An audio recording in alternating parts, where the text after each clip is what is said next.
नमस्ते दोस्तों, आपका मेरे YouTube चैनल लिलीफाई नॉलेज में फिर से एक बार स्वागत है। मैं शिप्राज आपके लिए फिर से 5 खास और छोटी सी जानकारी लेकर आ गई हूँ। तो आइए चलते हैं कुछ जानकारियों की ओर।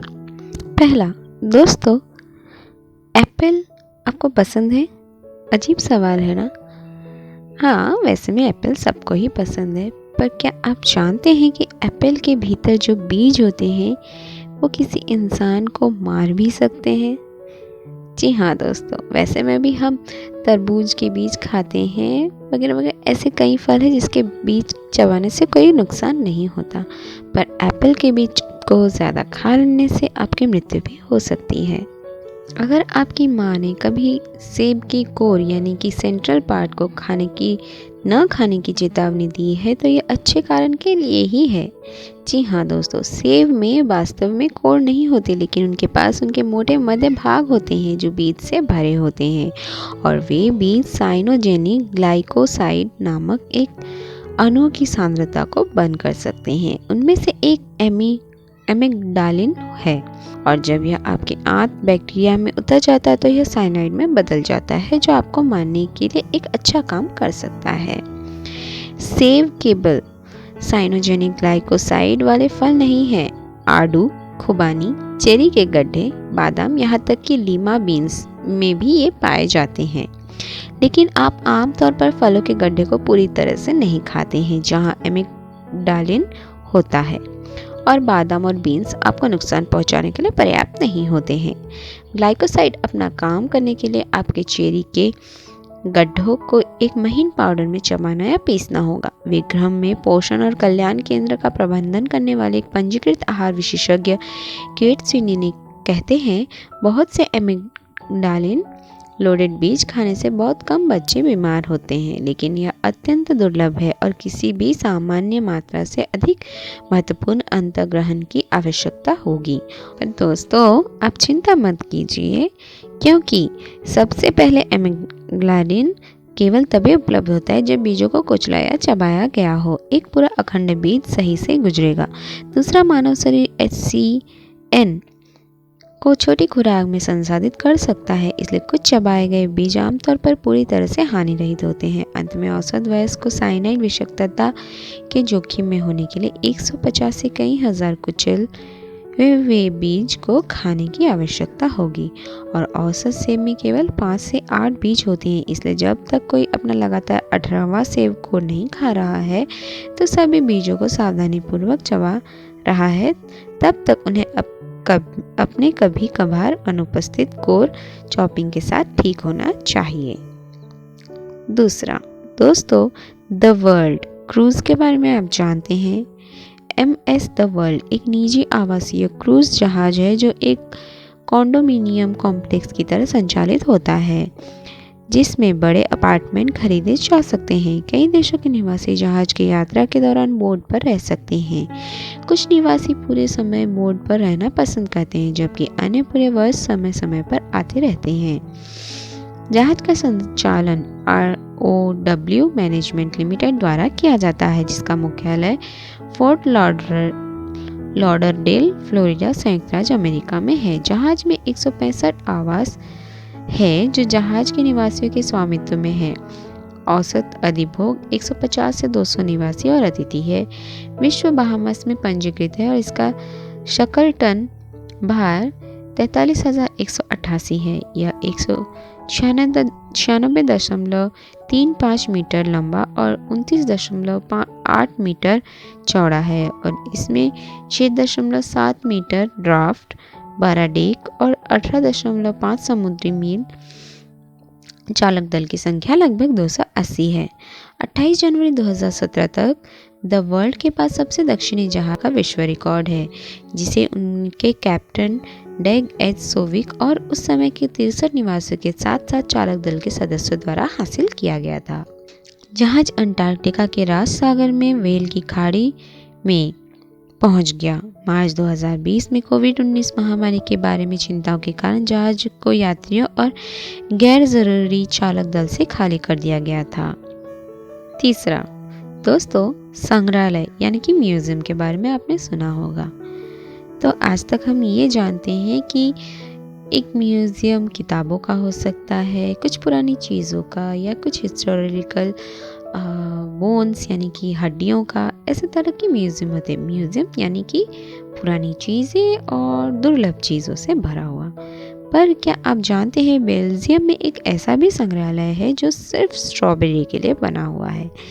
जी हाँ दोस्तों, विशेष रूप से वालोनिया क्षेत्र में दिनंत के पास वेपियन शहर में वेपियन के जामुन पूरे देश में सबसे अच्छे स्ट्रॉबेरी के रूप में जाने जाते हैं और स्टोर अलमारियों पर उनके आगमन का बेसब्री से इंतज़ार रहता है। वास्तव में शहर अपने लाल जामुन से बहुत प्यार करता है। उनका अपना संग्रहालय है, मूसी डे ला फ्राइज या स्ट्रॉबेरी संग्रहालय। यह छोटा संग्रहालय इस क्षेत्र में स्ट्रॉबेरी के बढ़ने और उत्पादन का इतिहास बताता है और वेपियन की अर्थव्यवस्था और संस्कृति को इसके महत्व की व्याख्या करता है। संग्रहालय में स्ट्रॉबेरी उत्पादों की एक छोटी सी दुकान भी शामिल है, जैम, कैंडीज, मदिरा और जाहिर है स्ट्रॉबेरी बियर। गर्मियों में स्थानीय और विदेशी फलों के बगीचे, 35 एकड़ जॉर्डिन डेस पोटेट्स फ्रूट्स के निर्देशित पर्यटन भी है। यदि आप भाग्यशाली हैं तो आपको इसका स्वाद भी चखने मिलेगा। बेल्जियम में स्ट्रॉबेरी का मौसम एक बड़ी बात है, विशेष रूप से वलोनिया क्षेत्र में दिनंत के पास वेपियन शहर में। चौथा, दोस्तों, क्या आपने कभी अपने पैर की उंगली या हाथों की उंगली को तोड़ा मरोड़ा है और उसके तोड़ने के बाद आपको जो आवाज़ आती है उससे आपको क्या लगता है कि आपकी हड्डियां खराब हो रही है या नहीं? जी नहीं दोस्तों, जब आप एक जोड़े को तोड़ते हैं तो शोर का क्या कारण होता है, आइए जानते हैं। वैज्ञानिक बताते हैं कि आपके जोड़ों में मौजूद श्लेष द्रव स्नेहक के रूप में कार्य करता है। द्रव में ऑक्सीजन, नाइट्रोजन और कार्बन डाइऑक्साइड गैसें होती है। जब आप किसी जोड़ को तोड़ते या फोड़ते हैं तो आप जोड़ के कैप्सूल को फैलाते हैं। गैस तेजी से निकलती है जो बुलबुले बनाती है और उसी पोर को फिर से फोड़ने के लिए आपको तब तक इंतज़ार करना होगा जब तक कि गैसें श्लेष द्रव में वापस नहीं आ जाती हैं। जब कोई जोड़ हिलता है तो कंडरा की स्थिति बदल जाती है और अपनी जगह में थोड़ा हट जाती है। जैसे ही कंडरा अपनी मूल स्थिति में लौटता है, आप एक तड़क भड़क भारी आवाज़ सुन सकते हैं। इसके अलावा जब आप अपने जोड़ों को हिलाते हैं तो आपके स्नायु बंधन कस सकते हैं। यह आमतौर पर आपके घुटने या टखने में होता है और कर्कश आवाज़ कर सकता है। गठिया के जोड़ चिकनी उपस्थिति के नुकसान और संयुक्त सतह के खुरदरेपन के कारण होता है। क्या जोड़ों का फटना हानिकारक है? यदि आपके जोड़े के फटने पर आपको दर्द महसूस हो रहा है तो आपका स्वास्थ्य देखभाल पेशेवर की तलाश करनी चाहिए। पोर क्रैकिंग के संदर्भ में कुछ अध्ययनों से पता चलता है कि अंगुली के फटने से गंभीर नुकसान नहीं होते। अन्य अध्ययन से पता चलता है कि बार बार पोर के फटने से जोड़ के कोमल ऊतकों को कुछ नुकसान हो सकता है। इससे कमजोर पकड़ और हाथ में सूजन भी हो सकती है। पांचवा, दोस्तों, आज तक आपने कितनी ऊंची लहर में सर्फिंग करते हुए देखे हैं? एक ऐसा भी सर्फर है जो 80 फुट की लहरों के ऊपर सर्फ कर चुका है। जी हाँ दोस्तों, एक विशाल पहाड़ समुद्र से बाहर निकलता है, यानी कि यहाँ पर वेव्स के बारे में बात हो रही है, जो बौनी नावें, इमारतें और स्तब्ध दर्शक को दहला देता है। इस सब के बीच में के सर्फर रोड्रिगो कोक्सा ने बीहे मोथ वेव की सवारी की, जो नीले रंग में एक असीम स्मेक है। यह नज़ारे पुर्तगाल के तट पर पिछले नवंबर में दृश्य था, जब कोक्सा ने दुनिया को चौंका दिया और विश्व सर्फ लीग के अब तक की सबसे बड़ी लहर के रिकॉर्ड को तोड़कर सभी बाधाओं को भी तोड़ दिया। कोक्सा के करतब का नया फुटेज हाल ही में ट्विटर पर सामने आया था। दक्षिण कैरोलिना में तटीय कैरोलिना विश्वविद्यालय के एक जैविक समुद्र विज्ञानी शेरोन गिलमैन ने इस विशाल काय को हवा से चलने वाली लहर के रूप में वर्गीकृत किया गया है, जिनका अनुमान लगाना या ट्रैक करना लगभग असंभव हो सकता है। कोक्सा की 80 फुट की लहर पर विजय कथित तौर पर भाग्य का आघात था। वह बस सही समय पर सही जगह पर था। हालांकि नज़र में कुछ खास विशेषताएं हैं जो कि कोक्सा के 80 फुट जैसी बड़ी तरंगों के लिए अधिक प्रवण बनाती है। वास्तव में पिछले विश्व रिकॉर्ड धारक गैरेट मैकनामारा ने CBS के अनुसार 2012 में नज़र के तटों से 78 फुट की लहर की सवारी करके प्रसिद्धि का दावा किया था। लाइव साइंस के अनुसार नज़ारे के तट का समुद्र तल अधिक कठोर है, जो लहरों को एक दूसरे के ऊपर धकेलकर उन्हें बढ़ने में मदद करता है। गिलमैन ने अपनी वेबसाइट पर लिखा, सामने की लहर वास्तव में नीचे से घसीटने लगती है और इसलिए वे धीमी हो जाती है। ये उनके पीछे के लोगों को अपनी पीठ पर चढ़ाने की अनुमति देता है। जैसे जैसे तरंगों की पंक्तियों के बीच की दूरी कम हो जाती है, वह सारी तरंग ऊर्जा एक संकरी और संकरी जगह में संघनित हो जाती है और उसे कहीं जाना पड़ता है, इसलिए लहर लंबी हो जाती है।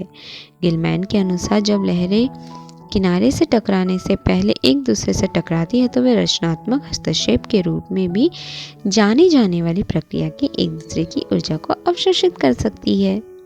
तो दोस्तों, आज की दी हुई जानकारी आपको कैसी लगी मुझे कमेंट बॉक्स पर ज़रूर बताइएगा और मेरे इस वीडियो को लाइक शेयर सब्सक्राइब करना ना भूलिएगा।